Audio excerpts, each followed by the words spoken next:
those two different scenarios are much different. You're coming on strong to support and bring value, or you're coming on strong to talk about yourself. I think that's when an extrovert misses the point, when it's ego and all about them. Transformational, not transactional. Remember that.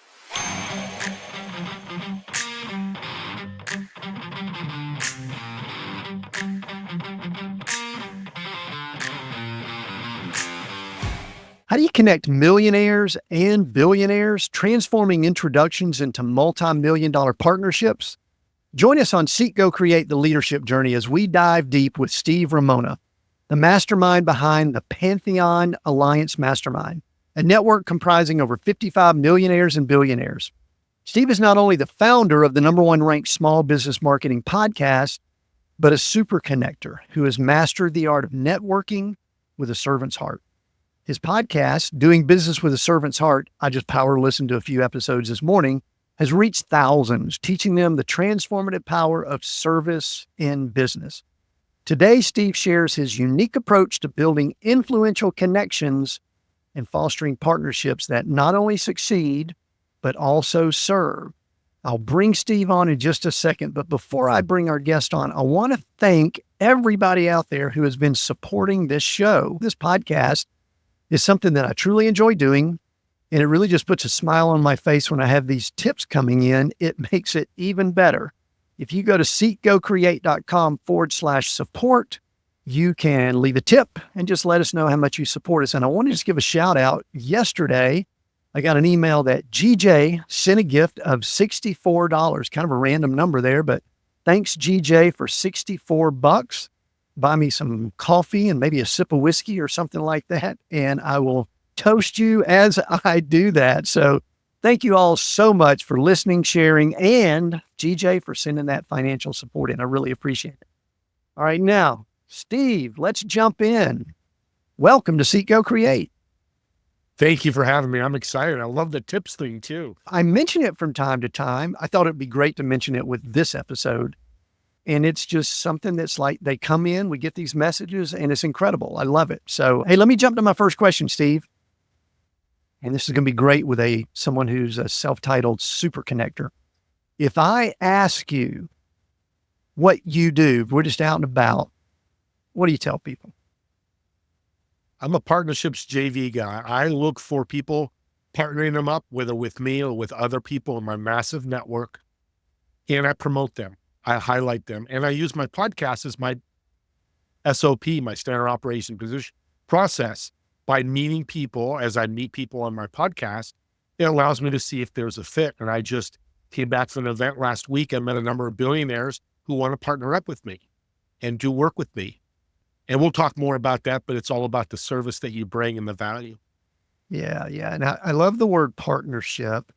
And I think what I want to do first is I want to pick that apart just a little bit, because I think that's a word that, like a lot of words, there's words that are thrown around that I don't think people grasp. Sometimes they're superficial, but there's depth to it. How do you define partnership? What does that mean to you?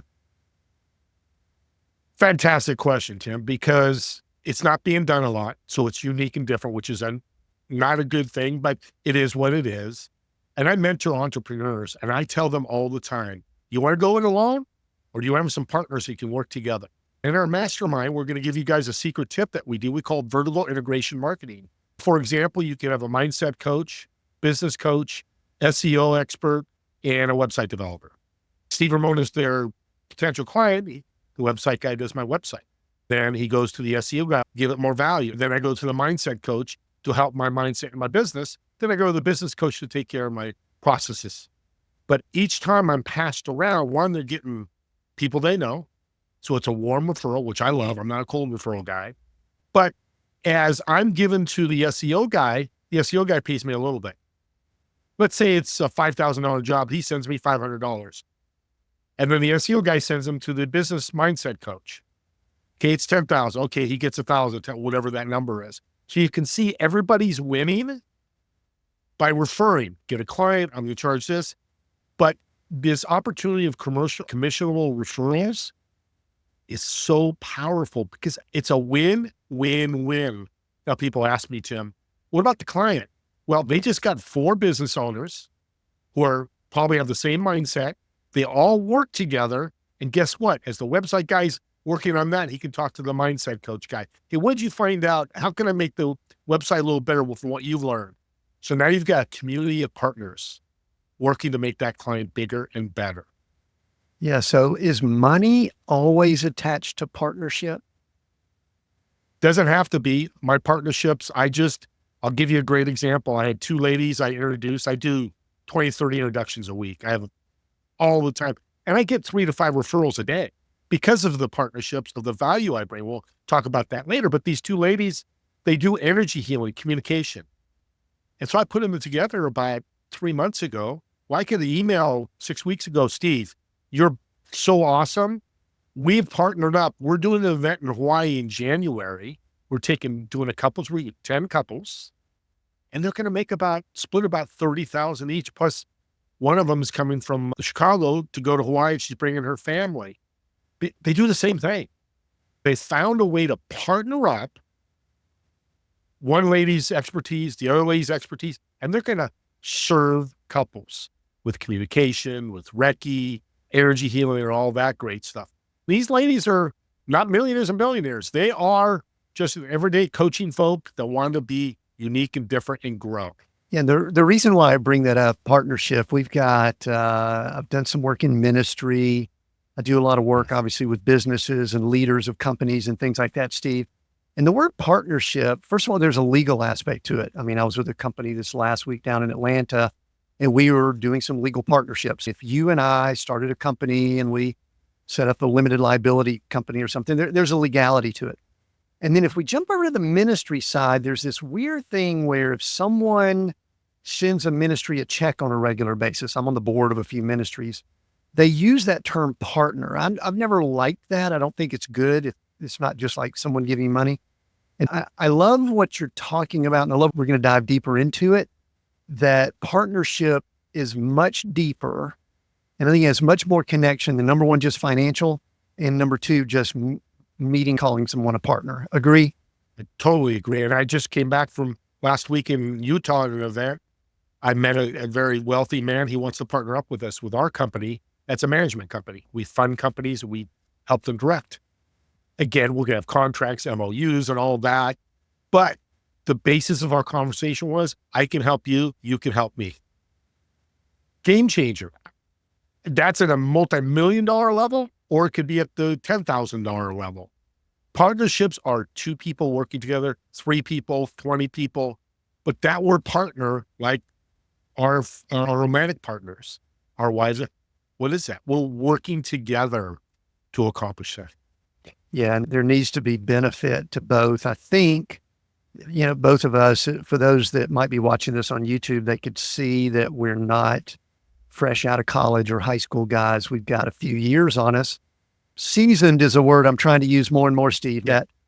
But I think back to some times. I mean, I'm kind of a product of the 80s is when I was in college and learning things. And there seemed to be, and maybe it was just me, this mindset of in transactions, one person would attempt to take advantage of another person, which to me is the opposite of partnership. But, you've got a few years on you. Has this philosophy, has it changed over the years? Are we seeing some different trends, or is it just part of the life cycle that some of us go through? We get seasoned, and we start thinking about longer term type things. Whatever the answer is fine. Yeah, it's blown up since COVID, and now we've got elections. It's October 2022. It's the wars. There's so much going on. FOMO, fear of missing out, and I get pitched every day for my part. You probably do too, and you know what I'm talking about. And I love that you said transactional, because I speak around the country and talk to mentor entrepreneurs and business owners. Be transformational, not transactional. The transaction will come, and guess what? It may not come from that person. The how, when, or where, and you said ministry, I call it God's currency. If you're not a believer, that's okay. We call it university currency. It will pay you back. And for me, it's been tenfold. Last year was my best year ever. I'm 62 years old. It came out of nowhere until I realized and Tim, I know with ministry, you understand this, is serving people by bringing them value with no thought of a transaction at all. And as I told you earlier, I get 3 to 5 referrals a day for my podcast, for my business. Hey, you just need to meet Steve. He's got this massive network. He's a super connector and exciting. I'm blessed by God because I have an opportunity every day to bless other people. Yeah, I love you brought up the currency. One of the things we discuss here a good bit with the background that I have, and a lot of people that listen in too, is that there is a different currency in the kingdom of God than there is in the world system. And what we're doing, I mean, we're not manipulating it. We're just playing to that system. And so part of it's love and things like that. We'll talk more about that. The big question I have, Stephen, we don't shy away from people's background and stories here. Big question I've got is, have you always been this way? Or what are some things along the way that have impacted this mindset that you have? Well, at 18, just graduated high school. I was going to go into community college and play community college football. And my family had launched a health club, a very customer-centric health club. We wanted to be different. We wanted to serve. And one of the things my cousin, Jeff Ramona, love him to death, he was a great mentor for me, was when somebody walked in the door of the health club, say their name. Hey, Tim, welcome to the club. Just look on the computer screen. You've just run their car and go, oh, hey, Tim, they're not going to know the difference. But just that little act of kindness, of value service, of saying somebody's name is a game changer. And I realized as I started doing that and started getting deeper conversations and building relationships with very 40, 50, 60, 70-year-olds, and I'm only 18, he started taking me out to lunch, to dinner, doing different things. And the power of it was I was building a network I didn't even know I was building. And when we sold in 2000, I probably had thousands of people in that network, serving them all the way, walking through the club. Hey, how you doing? How's your baby? Hey, how you feeling? Whatever it is, just building and bringing value to people. I helped launch a restaurant after I left the club. I took my whole network from the health club and brought them to the restaurant. We were a fast-growing restaurant because my whole network, I built a relationship, wanted to come see me, wanted to come eat at the restaurant. That's a huge tip. If you want to grow your business, start building your network today by bringing value, servicing them, and doing great things for people. So one thing, one quick sidebar, Steve, I think my camera's frozen, but I don't know if you can see me. You see what I look like. That's pretty much it. So it sounds like sound's still coming through. So we'll assume everything's picking up and all that. But one thing that comes up, Steve, related to this, a lot of people, when we start talking networking, they use, I don't want to say excuses. Let's just say they say, that's not my personality. I'm an introvert. And some of that, there may be some validity to it, but pre-18, I hate to go back that far, knowing how old we are here. We're about the same age. Pre-18, I mean, would you consider, you're extrovert, outgoing, people, person, all those type descriptions would probably describe you, correct? Yes, absolutely. Okay. So if somebody's sitting here going, yeah, well, I just need to check out on this conversation because I'm not Steve's personality or even Tim's. I mean, listen, if somebody's doing a podcast, that tells you something about it too, because we're kind of cut from the same cloth. But I've been around people and they will say, well, you just like going up and talking to people and I don't really do that and all that. What would you say to somebody that said something like that? It's like, that's just not me, or that's not the way I'm wired, personality, something like that. Just respond to that. Give either encouragement or correction or whatever you want to do. Yeah, no, it's a great question, Tim. Introverts, you have an advantage. It's a huge advantage. And they'll look at me and go, what? What are you talking about? Well, I call it the ASLA principle, ASLA. Ask, shut up, listen, and ask. So you're an introvert and you're listening to this great show. Have 3 questions when you meet somebody for the first time in person or in your head.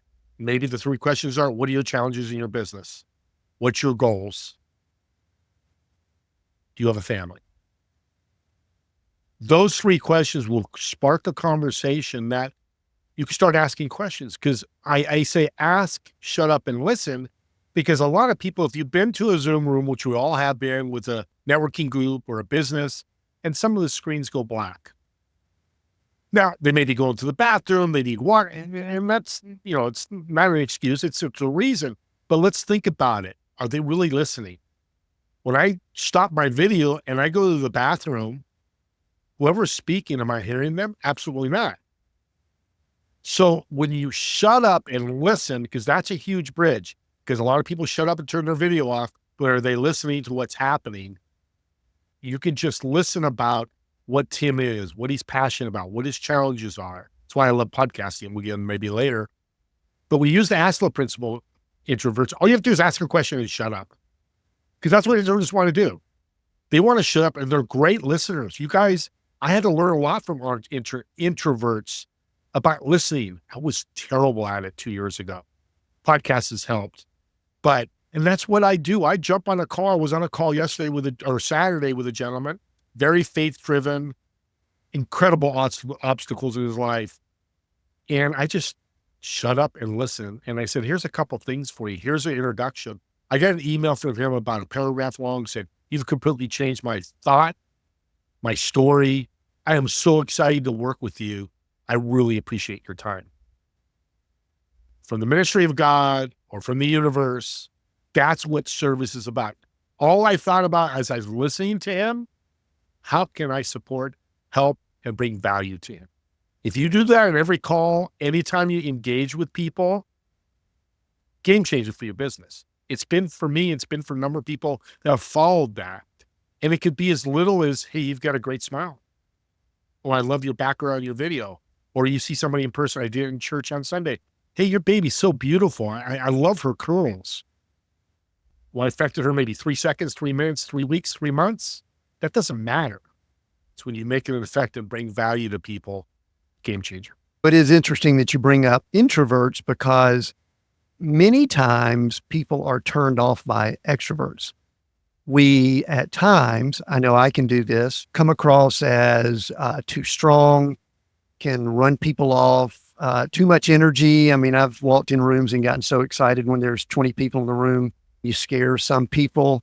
Talk a little bit about that, because that is something that those of us on our side of the introvert extrovert scale, we have to be mindful of also. All right. Tim, huge kudos. Nobody's asked that question. I've done 150 shows this year. That's the first time, I don't think I've ever been asked that. Here's the power of an extrovert that you want to do that I've done, because I always felt the same thing, Tim. We're like brothers from another mother, is I'm coming too strong. And I'm getting responses. Steve, I love it. I'm an introvert. And what I do is I bring value. And I come on strong and I'll talk about myself and I'm the greatest guy and I'll make all kinds of money because I do this and this and this. I think that's what pushes people away. But if you come in saying, hey, Tim, oh my God, I'm so excited. Here's a referral for you. And by the way, here's a tip to help with your podcast. Somebody else told me, I think it would help your podcast. Check it out. Let me know how it goes. Those two different scenarios are much different. You're coming on strong to support and bring value, or you're coming on strong to talk about yourself. I think that's when an extrovert misses the point, when it's ego and all about them. Transformational, not transactional. Remember that, audience. Transformate people and do that in your personal life. I'm learning to do that better in my life, is being real, being value-driven, being resource-driven, edifying. You learn to do all that, and it's not hard to do.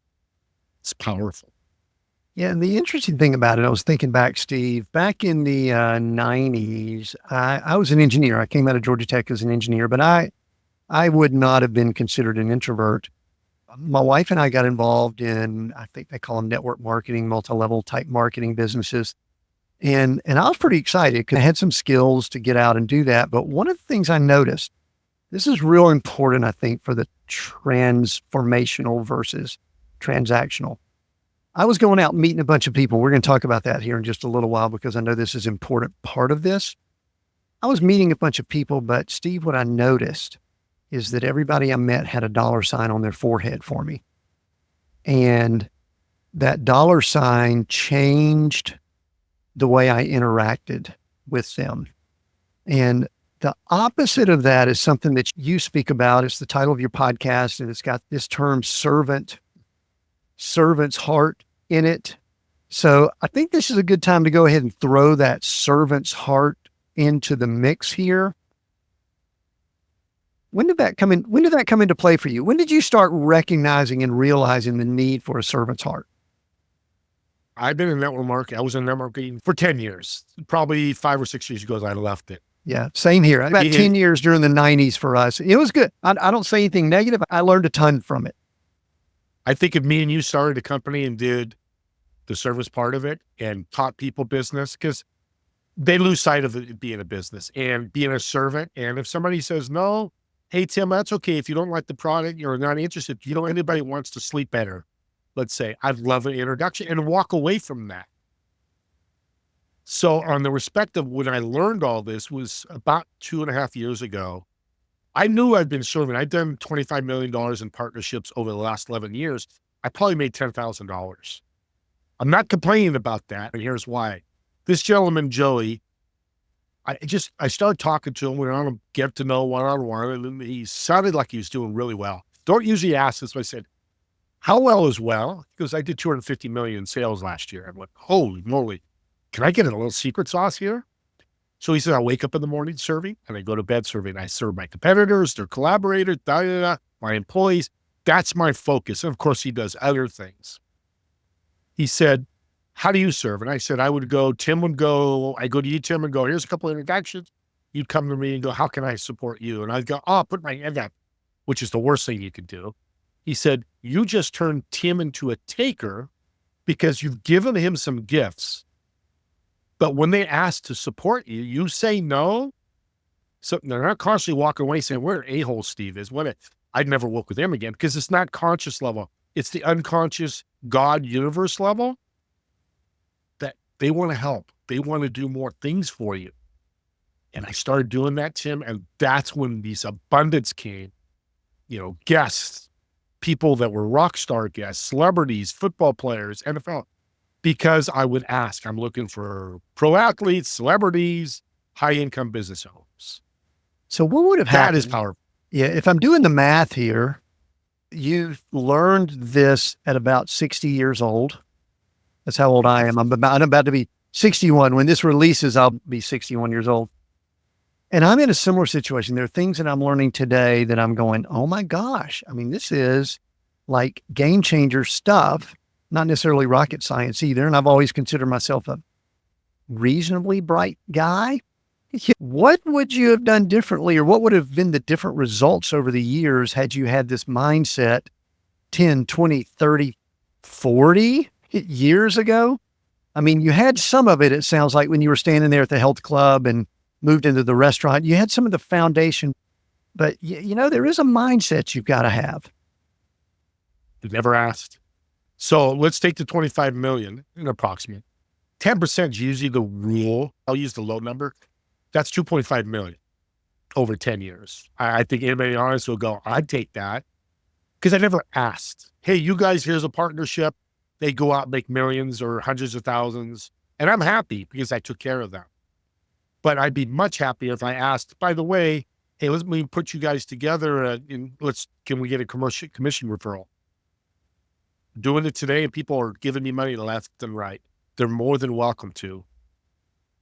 I brought them value. I brought them gifts. And Tim, what I call it is the Christmas gift. And let's think back, all of you, when you were 6 or 7. I think no 6 or 7-year-olds are listening to this, but all you adults, and when Christmas morning hit, you got up at 6 a.m. or early, you ever got up as a kid, you ran to the tree and you opened that gift. You're so excited. Got my bike. Oh my gosh. But what have you done during the last couple of weeks in school? You've probably made some type of gift for your parents. Maybe you got a gift for your siblings, uncle, grandpa, whoever it may be. That gift exchange is what I get to do every single day. Like today, being the best host to your podcast to motivate, inspire, and educate your audience. It is the best feeling. So if you have that mindset of a Christmas gift exchange, it's so cool. And it's Christmas every day. Isn't that what we've always dreamed of? Having Christmas every day? Amen. Yeah, I'll always kind of telegraph when I'm about to go cynical. And this is maybe a little bit of a cynical question. but aren't most people out there in the world takers? Doesn't it seem as if the reason we're in sort of the position we're in is because there's so many takers out there, Steve? Absolutely. And I talk to people all the time, and the comment I get, Steve, I got bills to pay. I need to make money. I need to do that. And I completely understand. I do not push that away. And I don't judge. The Bible tells you never to judge. I used to do that, and I've learned a lot with my ministry in Christianity to not judge. But you also have to have a process in your business to make money. And that means building a network by bringing people value. Not every person I meet, I try to bring them all value, and I probably do 95% of the time, but they all don't partner with me. So I want to get that out there. This is not true woo-woos like, Steve affects everybody. I don't. But if you have the mindset and the great word you said earlier, Tim, of being able to bring value, it's great. They talk to somebody, Tim, he's got a podcast, or I'm a podcast production. He needs to hire me because I could triple, quadruple, 10 times his subscribers. I know nothing about Tim. How are you going to be able to help somebody if you don't know anything about them? What you don't know, you don't know. That's not the great way to keep a business. And I call this, Tim, short-term thought process or long-term. The short-term is I sell you right away and you start becoming a client. Now, maybe you stay for a while, but the majority of the time you don't. Because I've not built that relationship. You hire me, we start doing your podcast, producing them, doing all that, and maybe you're happy, but there's no relationship. But if you do long-term and you spend time with them, maybe it's 2 or 3 meetings, maybe you give them a free production of your podcast. I believe if you have a servant's heart, you're going to give your IP away for free. Now people go, holy mackerel, Steve, they're going to steal everything. Not one person I've talked to that does that stuff. I do a free podcast workshop every month for free, but do it for 6 months. I have no problem. If somebody wants to take my system and run with it, more power to them. But most of the time they're going to need you because you're the one who built that system. You're the one that managed that system. You're the one who created that system. But when you do free stuff, it talks to you. It loves that. Well, if you go back to the thing you've brought up at least 3 times, and that is that it's transformation, not transaction. I've lost a little bit of count, but let's just use that as a foundational principle, that transformation takes a lot of variables. There's a lot to that. A transaction is just a cha-ching cash register or an online transaction, and you're done. You can move on. And truthfully, you can never interact again. A lot of people, that's the way they look at it. But transformation, to kind of tie it to a principle that we hear about a good bit in church world, and I don't think they do very well at it, by the way, just so I'm a little bit critical, is discipleship. It takes time to transform. It takes patience. Like you said, short-term versus long-term. I mean, the reason that I call myself a coach and not necessarily a consultant is that I want to develop long-term relations. I mean, every client I have, I've been working with for a long period of time. Most of them I've known for 20 plus years. And someone asked me recently, I need to talk to a former client. And I went, I don't have a former client. Still working with all of them. Well, somebody did an exit recently. So, we built their company to sell anyway. And I do think that goes back to this servant heart that we've talked about. And we've sort of moved all around defining it and all that, but talk to me more about that. Tell me when you say servant heart. I mean, it's in the title of your podcast, it's servant heart. Yep. Tell me more about that, because I think a lot of people miss. Great value adds here. One thing with a servant's heart, we all have bad days. We're humans. God made us fallible. God made our business fallible. We have the ups and downs. You entrepreneurs, business owners, people out there, even though you're 8 to 5, that's what it is. But here's the power of service.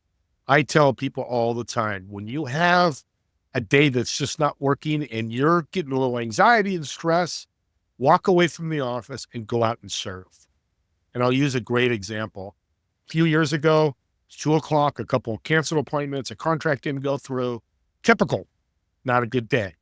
I went to the grocery store and I'm sitting in line by my groceries for the family. And there's a lady in front of me with a baby. And me and you get this spirit, Holy Spirit calling me I'm going to buy her groceries. We hear stories, people buying the Starbucks behind, which is all really cool. So the clerk is long haired. I'm in Northern California, surfer dude. He's like, dude, nobody does that. What are you doing, dude? I say, here, just take my credit card, just something I want to do. And she's like saying, no, no, no. And they finally let me do the transaction. I do my transaction. I walk out and her name's Debbie. And I say, I'm Steve. Nice to meet you, cute baby. And she starts tearing up. And I apologize. I said, I didn't want to upset you. She goes, oh, no, no, no, no. My husband lost his job last week. And that $30 in groceries you bought, I didn't know where we were going to get the money from or how it was going to affect our life. You gave us the end of the week or early next week another opportunity to spend $30 on groceries. Now, I didn't know about it. That's what a servant's heart does. We don't know what people's shoes are walking into. I didn't know hers. I just have that mindset of value. I wanted to help her. I had a calling. I wanted to serve her, which I did. But here's the power of serving that people forget. What is she going to do, audience, when she goes home? She's going to tell her husband the story. Oh my God, I met this guy, Steve. He bought her groceries, whatever they say. What is their next step? What are they going to do? They're probably going to serve somebody else most of the time. So service leads to more service, leads to more service, leads to more service. And that's my excitement about this. And I've been doing for so long now, I realize and I've had it happen. Hey, Steve, thanks for serving me. I reached out and helped somebody else because of your service. We start bringing this around and put a big hug around this as a world. A lot of these problems we have will probably diminish a lot. There are some people that may be listening in that will consider this a tactic. It's like, okay, I'm going to start doing servant's heart and I'm going to go buy somebody groceries. And that's not a bad thing. That's a good deed, but it's a tactic. It's not what I would call a base level character type issue. And I guess it leads to the question, and this is the question I'll ask, can someone have a servant's heart part-time? Can they flip it on and flip it off? Or is it just who they are? That's a good question. I try to tell people all the time have that value. I do. That's my superpower. I've learned to talk about and I know it is because I get responses all the time. Even part-time is better than no time. That's my first thought about that. If you're twice a week going out serving people, on a quick note, you don't need to buy somebody's groceries. I've told people, why don't you call your best friend you haven't talked to in a while? And this lady did it. And the best friend said, oh my God, I've been thinking about you. I feel bad at what happened last year. I'm glad you reached out. Did they serve their best friend? Absolutely. So we want to keep in context what service is. It's bringing value. It's uplifting, transforming people. Very little or a lot. So yeah, if you're doing it part-time, I'll take that all day. It's like I think of prayer in ministry. I try to pray every day, but I've missed days. Am I a bad person? Absolutely not. Just try to make it part of your life as much as you can. And truthfully, something's better than nothing. And I'll call it a glow, and I don't know if that's a good technical word, but the glow you got at the grocery store is probably something that you couldn't just like walk away and say, okay, check that off. I'm going to go back to my transactional ways. This is something I've observed. I notice that I am not quite as in that servant mode as I like to be when I'm fatigued, tired. There's a lot floating around in my head, things, and I used to not think about that much 10, 20 years ago. Maybe I could just run off adrenaline. But Steve, I do think there's just a healthiness that makes it flow better. Does that make sense? I if I'm tired, sometimes I'll revert to being a little bit short tempered. And especially this is unfortunate around the ones that I love, family. You know what I mean? I'm not like the outgoing, super duper friendly dude and all that. Talk more about that. How important is it to just be not just mental and in the game, but just kind of like, I don't know, rested? I love glow and flow. Great combination of words. Because I'll give you another story. I did, as I do introductions to this lady, Katie, she let me use her name. So I introduced her to 3 people. I thought they'd be good partners, can work together, a lot of synergy. Well, for 6 weeks, she finally answered. If you get an introduction, try to do it within 48 hours while the energy's high. Things happen, and in this case, it did. And she followed up with all three of them because I was on the email thread. And I apologized, but I had some problems with my special needs twins. So they went through, in a couple of days, I get an email from Katie. I've saved it. She goes, "Oh my God, Steve." And she said something about, "I'm speechless, but I'm typing this. I don't know how I can be speechless. LOL." She goes, "You introduced me to those three people, and I really appreciate that, but you don't know what you just did. Those three people gave me resources that I've been trying to find for 15, or their kids are 8. So I think she said 7 years, 3 conversations, 30 minutes each, an hour and 30 minutes. You've completely changed my family's life. And I have to thank you so much." I'm sorry. It just, those are the things that want me to serve more. So when you say glow and excitement when you're tired, just think about those responses that you get from people, and you're going to want to keep serving more. Doesn't cost you anything, maybe a little bit of time, but the work ROI, which is the business term of that. I mean, I have that email now, like I said earlier, I've saved it. I'll read it a couple times a month. And I get not to that level, but more stuff like that. "Hey, you got to meet Steve. He's a great guy. He just wants to take care of people. He cared about me." That builds on itself like there's no tomorrow.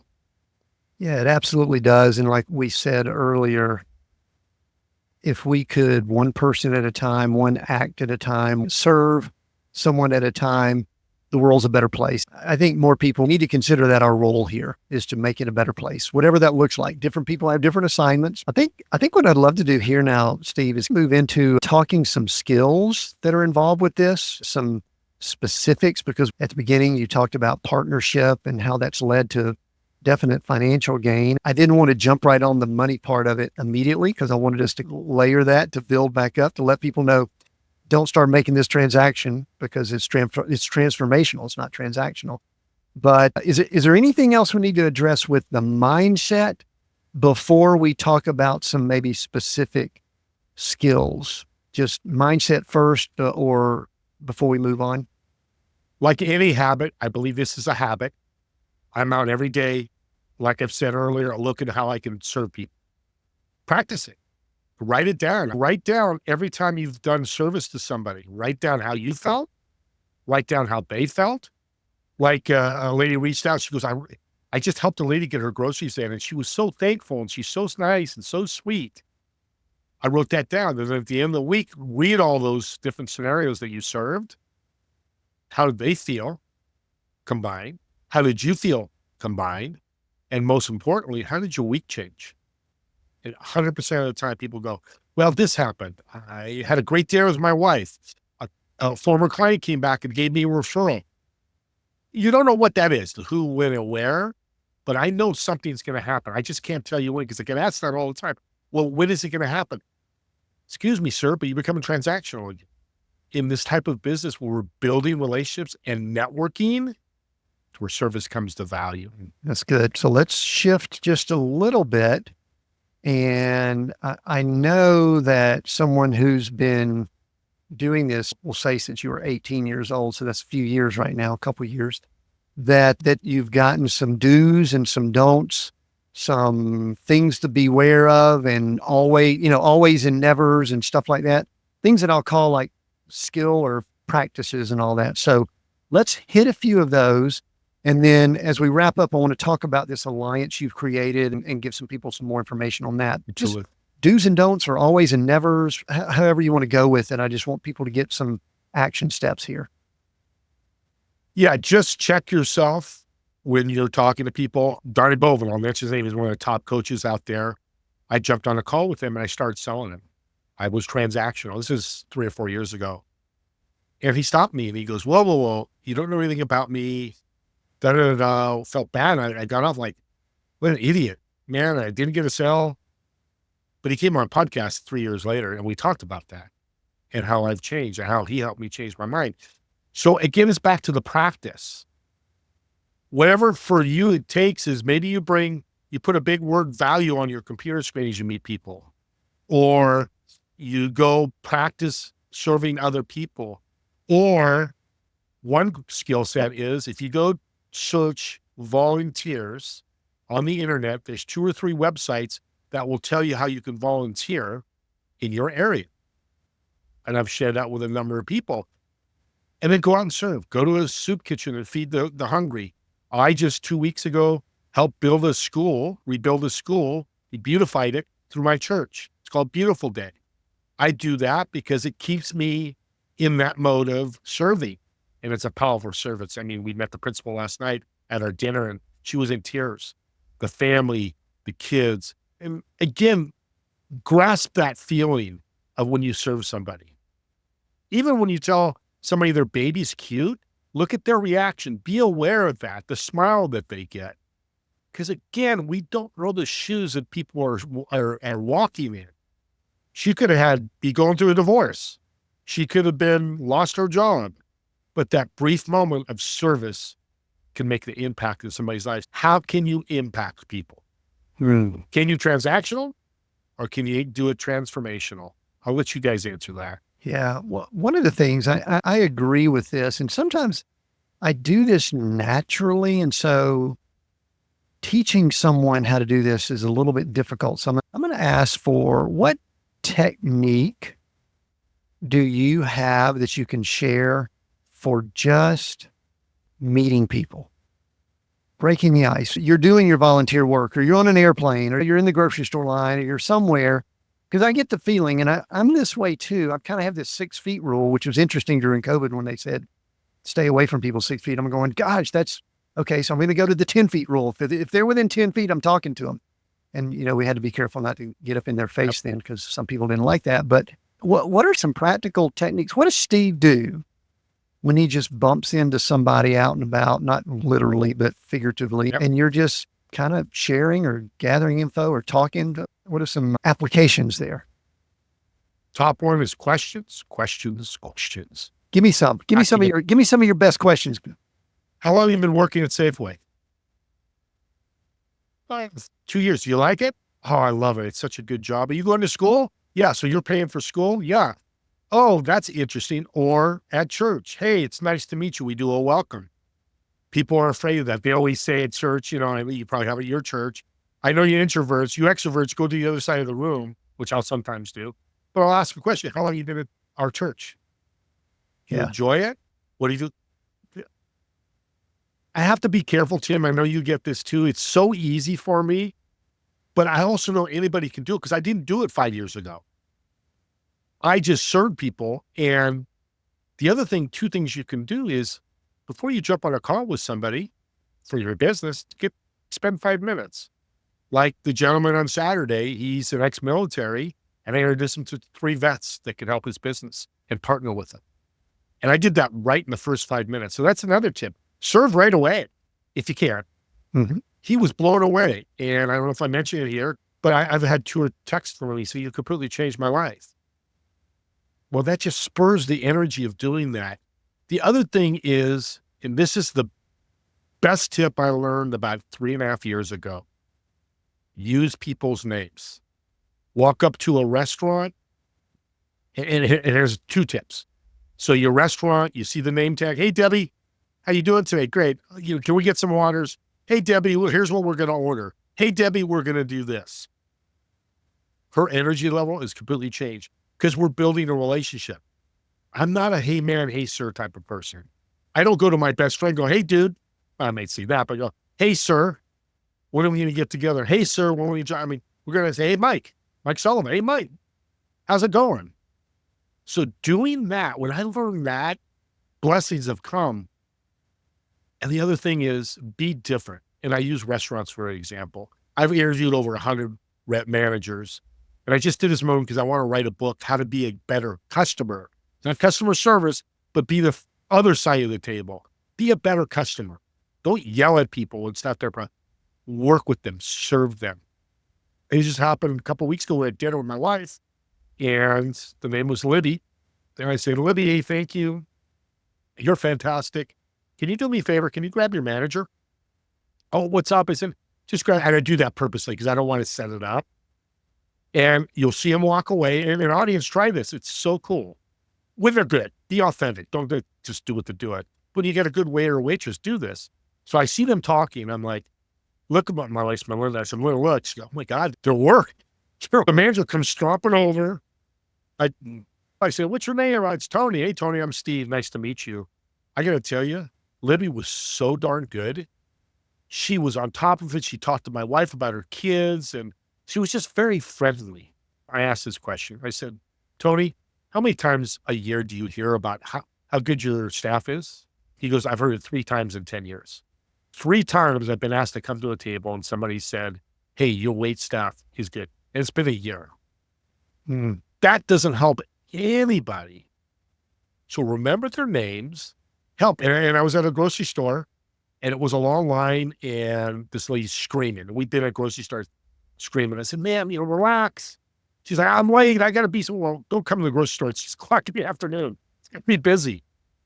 And they were short. You could tell, I think they were short staffed.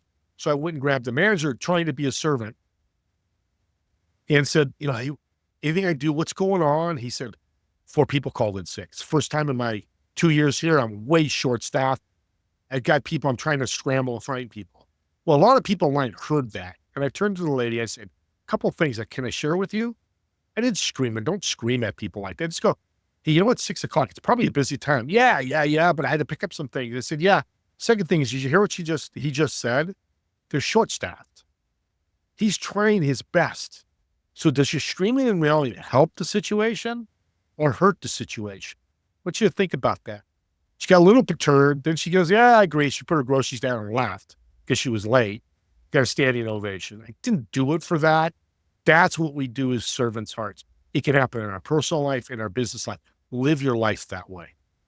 Yeah, the good thing is maybe just calling someone out, you don't want to throw somebody under the bus, but just calling them out might cause her to reflect and make a change too. Sometimes we need that jolt. Steve, how about, one thing to help people remember you, I told you this before we hit record. That's one of the advantages of my lifestyle. Like I said earlier, I let people know I'm like uncanny able to remember first names. Last names, I don't memorize as much, but I could go into a room with 30, 40 people and within a short period of time have all their first names. I think there's extreme value to that, which kind of wants me to transition a little bit here in our last few minutes to business settings. Because I know you mentioned earlier you were at conferences, and I know that you have built this community with millionaires, billionaires, business people, people that do certain things. So let's talk about, I do think that people need to do that in their everyday life, but talk about being in more business settings. What are some do's and don'ts or things that you do if like you're going to a conference, you're flying to Orlando and you're going to be there for 3 days, you're around a bunch of either business people or entrepreneurs, engineers, whatever it's going to be. What's your mindset? What are some techniques that you're using just to make that a productive networking time? We'll start with the don'ts. Yay. Don't pitch. Hey, man, I knew you'd like that, Tim. Don't pitch. Don't be transactional, ever. Don't be negative. Don't have negative energy. The other thing is try to meet as many people as you can, but don't meet them to be transactional. This ties to the transactional. Because I've seen people do that. Like, I'm just going to meet everybody in this room and I know I'll get a client out of it. No, bad mindset to me. It works. So that's why people do it, Tim, but I don't like that. Here's some great do's. Mention people's name. Tim, hey, Tim, nice to meet you. Tim, what do you do? Tell me what you do. Tim, I heard you say you do SEO. How long have you been doing that? Oh, Tim, that's really cool. You got those kind of clients? Man, you're a rock star. Well, thank you. You see what I did there? I said your name multiple times so you remember. I learned this tip. It's not my tip, but learned it 5 years ago. But edification. People are like, well, I don't know him. How can I edify? Well, if you tell me you're an SEO and you work with McDonald's, for example, that's a rock star business. You did SEO with them. You're a rock star. Or they talk about, hey, I've got clients, they stay with me for years, like you had mentioned. Man, that's awesome. That's my goal. How'd you do it? Now you edify them. You ask for help, advice, tips. People are so willing to help most of the time. It's great. Then what you want to be is think of ways that you can bring them tips and resources. They mentioned that I want to start a podcast. Well, you know what, Tony, I've got a free podcast mentor workshop. Why don't you come? Love to have you. Holy moly. Yeah, I love it. Oh, here, let me get your email and I'll get you set up. I'll get you an invite. Imagine doing that to everybody in that room. You're going to be remembered. Talk about remembering names. They're going to remember Steve Ramona. They'll probably remember my last name. The other thing is when you're in business mode, meeting people in person and you become transactional, they're very interested in what you're coaching. Let's just use that. And you say, hey, it's $10,000 for 6 months. And I do this, this, and this. And they go, you know what? No, I'm not ready. I don't have the money or, this is happening. Don't get down. Don't be upset. Don't show that energy. Here's what I tell you to do. Serve them even more. Well, Tony, I appreciate that. I'll follow up with you and see when you're ready. But I heard you say something about this. I'm going to introduce you to Jim. I think you guys would be great partners. I want to ask, when you do that and you get a no and you keep serving and bringing value, are you going to be remembered as the good guy? We know the answer to that. I've done it many times, and I've had a lot of mentees that I've worked with do that. And then months later, they get a call from that person or an email. Hey, I'm ready to go. Because you're memorable because of the value you bring. Now, you could do negative stuff. You're memorable for the wrong reason, but you could also be memorable for the good things that you do. Yeah, that's good. And it speaks to that long-term mindset versus short-term.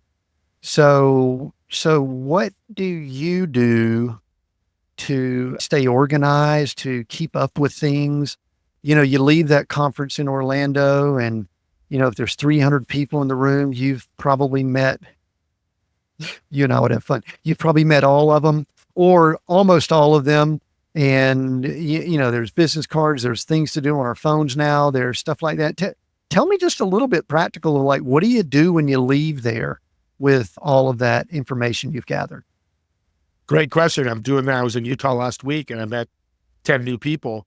Hey, text me your number and put in there what you need. Like Emma, who I met last week, wants to be introduced to a couple people. Another guy, Owen Ellis, wanted to be in my podcast. So I sent him the link. Follow up right away, within that week because of energy and your word. You said you'd follow up with that stuff. So I use text, but I use a software called The Brain. There's Go High Level. There's so much software out there, but you do want to keep track of it because the follow-up is so cool as well. Hey, how'd those introductions go? Oh man, they're great. Thank you so much. And then you can start another conversation like, hey, let's jump on another call. It's been a few months. Let's follow up. Half my calls are follow-ups now. Yeah, I actually love just going through my texts and say, you know what, I haven't talked to Steve in a while. Let me say, hey man, Steve, checking in. You and I talked about blah, blah, blah. What were the results of that? How'd that go? Something like that. That's powerful. I think a lot of people just need to follow up. I think it's moving into that transformational. I love the theme that we're developing here. It's more of that transformation. Something that you obviously have done well, Steve, but I think it's probably you were prepared for this most of your life, is you are now gathering people with Pantheon Alliance. I think it's called a mastermind, but it's interesting, alliance and mastermind, bringing those two words together. I looked at that. I'm going, is it an alliance or mastermind or both? Probably yes. But tell me a little bit about that and maybe how some of your contacts from that conference in Orlando or wherever it was have moved into there. You could use names or no names, whatever. Just how has that moved to now this group that you are I'm guessing you're the connector for all of those in the group or something like that. Just tell me more. Yeah, the word that people used over the week was Rolodex. Let me pause you 1 second. Let me pause you 1 second, Steve. For those that were born after 1990, a Rolodex was this thing you used to have. You would spin and have little cards that slip in and out and all. That was very, very good. I can say my CRM. That's the new term we want to use. But what we do is we do partnerships. We help guys develop events. We've got a couple guys in October are doing an event in Costa Rica, speaking and educating and influencing people and also building a network. All of our events is about networking, getting together with high income producing people that may fit with what you do, but also showing them how to integrate these, like I said earlier, the virtual integration marketing, how it could fit. But we need to meet people. And a big lesson that I learned, if you want to scale and make millions and billions of dollars, if that's your goal, it doesn't have to be. I feel more abundance. It's a word I use. The more I can serve people, you need to be around those people. You will not be a millionaire working with people in network marketing companies. Nothing wrong with them. It's not what I'm saying. Because I used to run 6 networking groups, and there were people probably making no more than 100,000 a year. I wasn't going to meet millionaires and billionaires. So I left that to start my podcast. And that's when I started meeting very successful people, and now bringing them to the Alliance when they're a fit, partnering up with them, or having them partner up with other people. So that's what we do. We get together monthly, we host events, and bring in people and talk about what they do. Sounds fun. I enjoy that kind of stuff. Me too. Steve, there's a couple of questions I've got to wrap up. But before I do, is there anything else that you want to tell that person that's still listening into this conversation, something that I may have missed, or just something that's on your heart, something you want to share, the Holy Spirit nudge, whatever it is? Amen. Thank you, because there is always something. Audience, get better 1% every day. Serve one person today. Serve another person tomorrow. And then maybe the third day you serve 2 people. Or you check your emails. Just get better 1% every day. We're in October, so that's 3 months. That's approximately 100 days. If you increased 100% your productivity by getting better 1% every day, I want you to think about how much better you'd be and how fast you'd grow. That's good. It reminded me of a book I read from Pat Riley called The Winner Within. And when they were winning their 2-3 championships, his book talked about getting a percentage better every year, even after they won the championship. So that's awesome. Great tips. That's very good. Being a connector, one of my final questions I usually ask is, how can people connect with you, Steve? Where do you want to send them?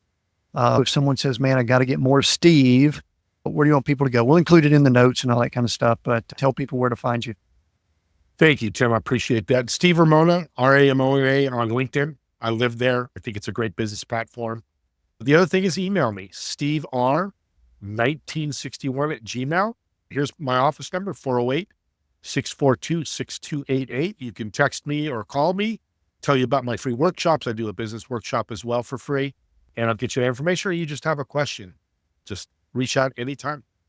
Very cool. I love when people put their birth year and their email addresses. That tells me a lot about them. A little bit about our age. At least you didn't have a Hotmail account or something like that. You're at Hotmail, AOL.com, CompuServe.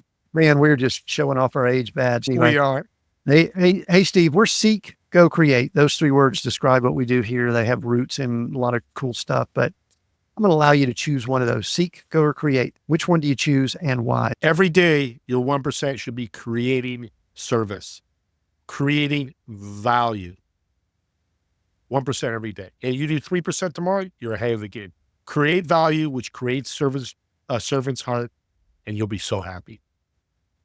Steve Ramona, I appreciate you being here. I appreciate you Thank you. sharing all about the servant heart. Just a reminder, the podcast is Doing Business with a Servant's Heart. If you are listening to this on your podcast player right now, as soon as I finish, go over, do a quick search, and we'll probably have links below anyway, but you can subscribe, listen in there. Great content, great. It's concise. I like it. I love having hour-long conversations. Steve's good at 30-minute ones, so that's a good thing. Go check that out. Check out everything, Steve. And I recommend you shoot him a message and connect with him, because I can tell, because of the heart he has, he loves connecting with new people. That's very exciting. Thanks for listening in here at Seek, Go, Create. We've got new episodes every Monday on YouTube, all your podcast platforms. Until next time, continue being all that you were created to be.